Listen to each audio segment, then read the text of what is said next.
Hi folks, we're back again to do some work with Mozart Requiem again. Hello, nice to see you all. Hope you're all keeping well and managing the situation as we go, and hope that the music's giving you a little bit of cheer and you're able to follow it and understand what we're doing.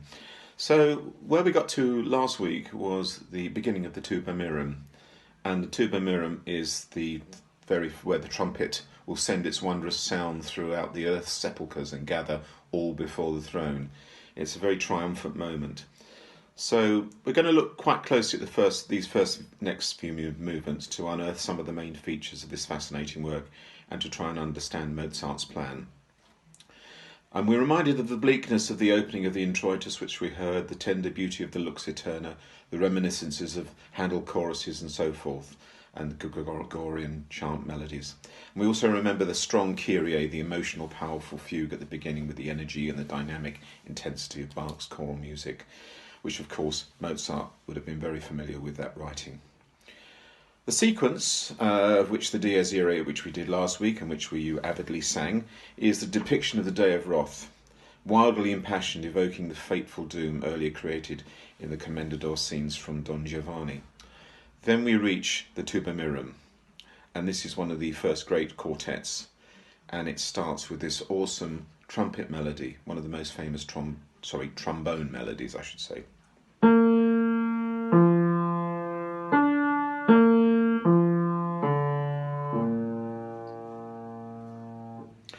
And Mozart has constructed a virtual opera scene here with four vocal characters.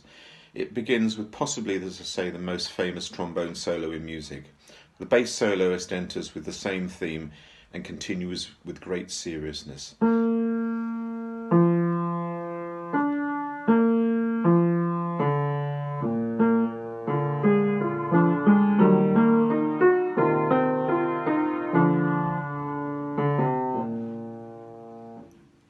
Suddenly the tenor comes in and the whole operatic terrain changes.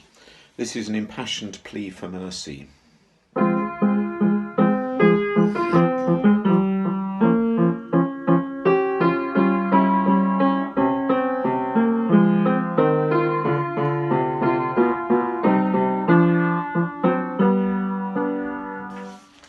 And then the alto's entry, which is more stoic, depicts the judge who will avenge all sins with the flick of a finger.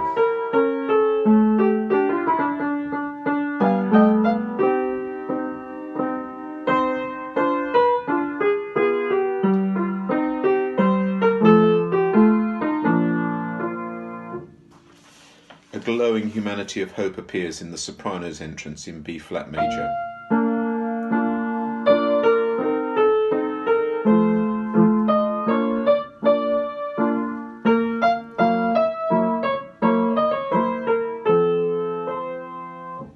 And this movement finishes with the quartet singing together, and the movement ends with profound beauty and a hope for peace.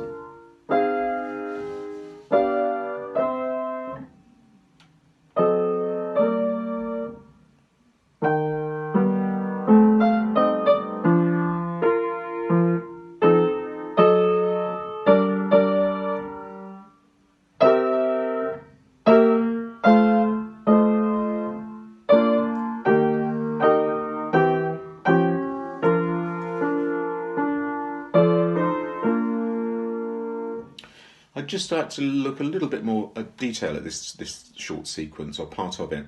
The solo quartet, the opening melody which we just heard, is unusual in the sense that it's all built around the figure of an arpeggio, and it spans the opening section of this. Remind you how it goes.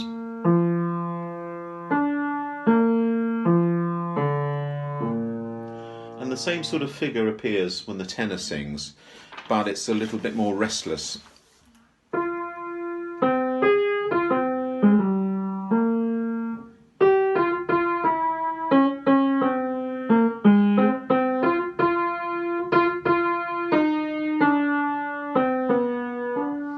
So the tenor sing more stupebit, and it persists until the alto entry at the Iudex ergo concedebit.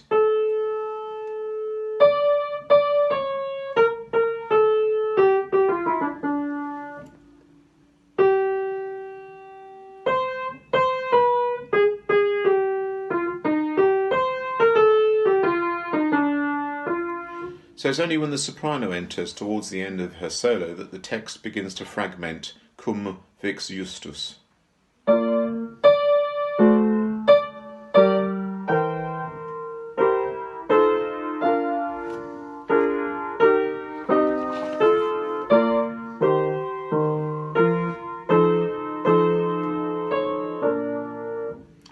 So the words, "What shall a wretch like me say? Who shall intercede for me when the just ones need mercy?" What's interesting here is how this section comes to a close. The four soloists, texture of sublime beauty and colour and gentleness, which then goes or leads straight into the next very demanding movement, the Rex Tremendae. So the Rex Tremendae. King of tremendous majesty, who freely saves those worthy ones, save me, source of mercy. So this movement is operatic again, really, one of vast and panoramic. The orchestra sets forth a grand baroque gesture in octaves.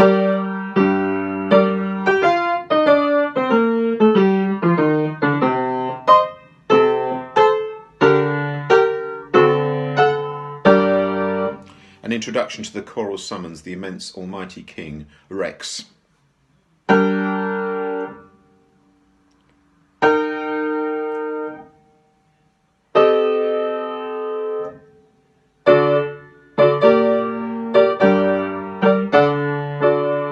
So after a fortissimo declamation by the chorus, the winds, the trumpets, here comes a more lyric section.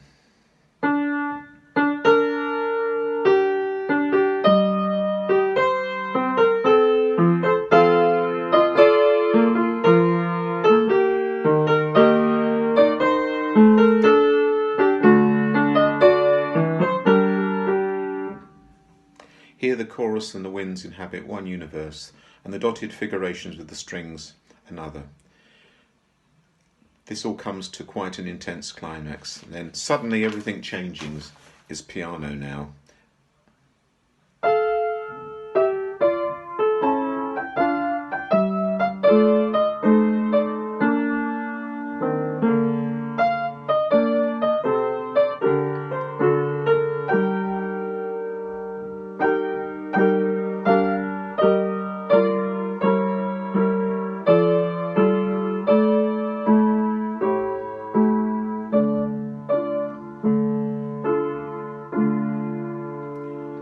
The choir pleads, "Save me, O fountain of mercy." And it's just amazing in how these few bars of these quiet measures, the intense pleading is so perfectly balanced with the grand gesture of the entire rest of the music.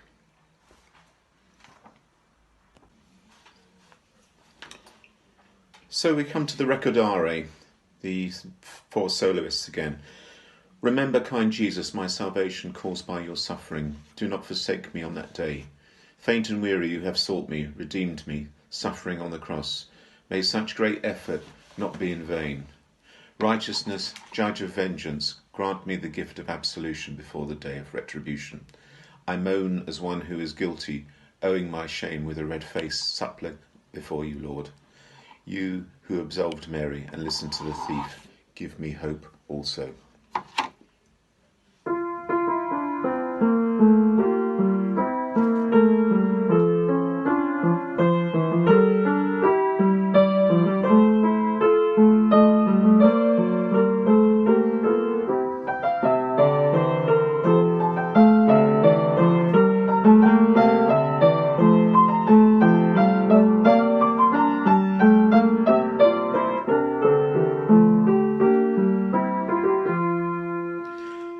Thus is the entry, the opening section of this. And many professional soloists and musicians would actually pick this as their favourite movement. It's certainly one of Mozart's most sublime creations. How this man could depict so many contrasting emotions with grace, nuance and internal lightness. Much of the piece evokes a serenity that just seems to float. Each contrasting section follows another with infinite subtlety and smoothness, and through it all the piece has a profundity and human revelation of a sort that only Mozart could conceive.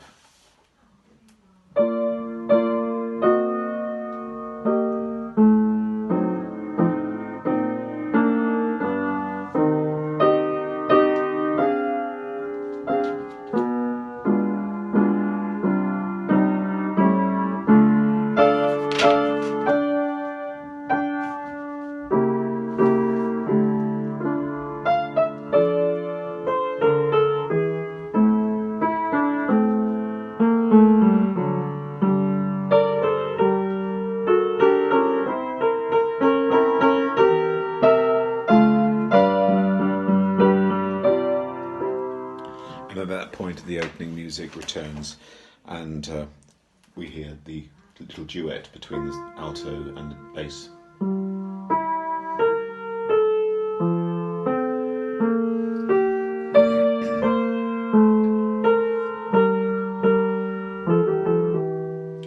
And in those phrases, you hear an intimacy and a kind of warmth that you find sometimes as you in Mozart, and you just find it and you just hear it. And as a conductor, I've often conducted this movement, and it's just like the music has been written. There's some immediacy. There's something that just brings it. It hits you as the music unfolds, and you always find something new in a musical phrase that perhaps you haven't noticed before. And just listen to the closing bars again, sublime.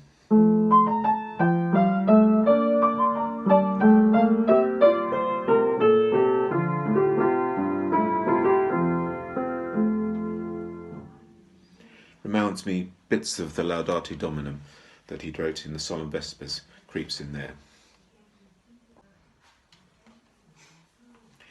So we come to the Confutatis, and this is another blatantly operatic movement. Against the pummeling ostinato of the strings, the tenors and basses cry out that the damned will be consigned to flames.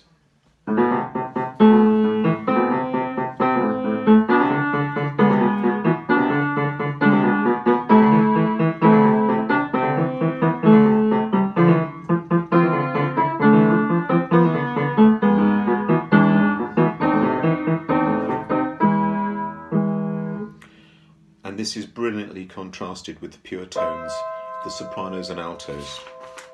Call me one of the blessed ones.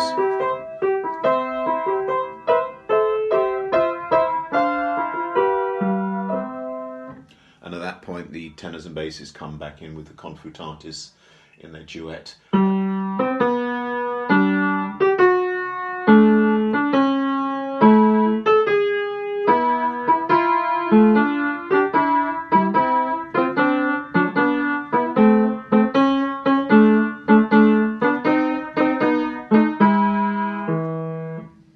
And this is repeated in another key. A new section appears, one of great internal intensity. The harmonies are dark and mysterious, and the music seems to sink lower and lower.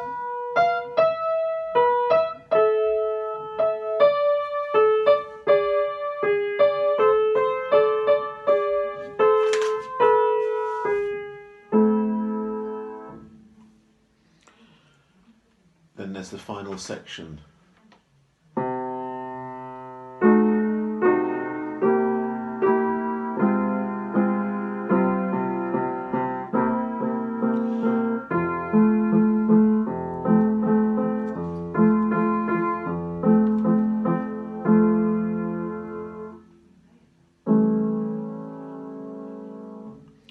So this final section comes to rest on an F major chord, but just for the length of one bar, before, after a pause, a single unexpected, unresolved chord indicates that the story goes on. But we're not going to listen to that today. This is the Lacrimosa. But it's like the doorway to another world at that point. It's a turning point.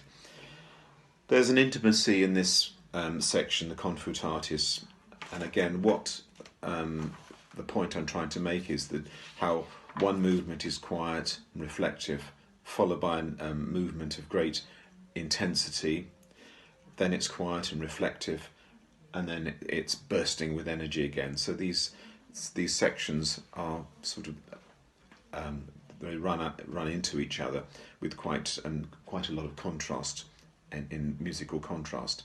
And again, as I said earlier, that it's amazing when you conduct this music or you sing it and you play it, whatever, you find new things in it that perhaps you hadn't noticed before, or it should be expressed differently, or you can find something to say about it.